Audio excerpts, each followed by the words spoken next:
تو وہ رات میں کسی کے بھی ساتھ سوئے گی, شراب کی محفلیں اٹینڈ کرے گی, جوے خانوں میں بھی رہے گی, 4 مرد میں بھی گھری ہوئی اکیلے رہے گی, وہ 4 مرد کے ساتھ بھی رات گزارے گی. یہ ایک آزاد عورت ہے, کامیاب عورت ہے آج کے دور کی. یہ فلم انڈسٹری کے ذریعے یہ چیزیں پروموٹ ہوئی, آپ لوگوں سب کو معلوم ہے, چھپا ہوا ہے. اور چھپنے کا کیا ہے؟ بے شرم ماں باپ بیٹھ کے اپنی اولاد کے ساتھ یہی تو فلمیں دیکھ رہے ہیں صبح سے شام تک, آج یہی تو سیریلز پورے دیکھ رہے ہیں. وہ کامیاب عورت کی دلیل کیا ہے؟ وہ جب دل بولا شادی کرے گی, اس کے پہلے وہ بچے بھی پیدا کرے گی, وہ رہے گی بھی, ڈیٹنگ بھی کرے گی, گھومے گی پھرے گی بھی آوارہ گردی کے ساتھ, کوئی روکے گا نہیں اس کو. رائٹس دیے اس کو. اگر کوئی اس کو رکایا تو قانون بنا کر لائے, رکانے والے پر پولیس کیسز بک کریں گے. تو یہ جو وبال آیا پورا عیاشی اور آوارہ گردی کا, یہ تو 70 کے بعد آیا, اور 1970s کے بعد تو گراوٹ بڑھتی چلے گئی.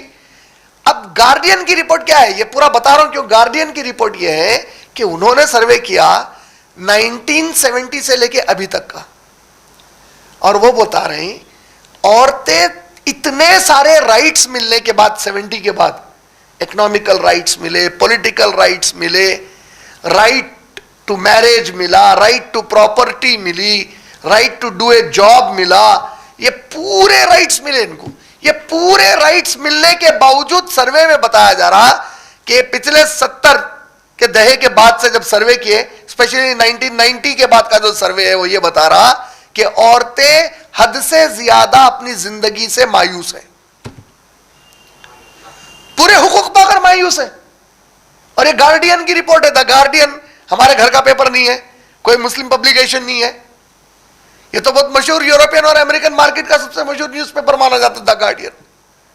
کیا بتا رہی رپورٹ کہ جتنے یہ سال میں جو ان کو آزادیاں ملی, اس کے بعد دیکھنے میں یہ آیا کہ عورتیں حد سے زیادہ اپنے زندگیوں سے مایوس ہیں بنسبت وہ پچھلے سالوں کے. جب آپ اللہ کے نظام میں بگاڑ کریں گے تو یہی ہونے والا ہے. آج ہمارے گھروں کا ماحول بھی یہی ہو گیا. آج کتنی تیزی سے خلا اور طلاق کا معاملہ مسلمان گھرانوں میں عروج پر ہے.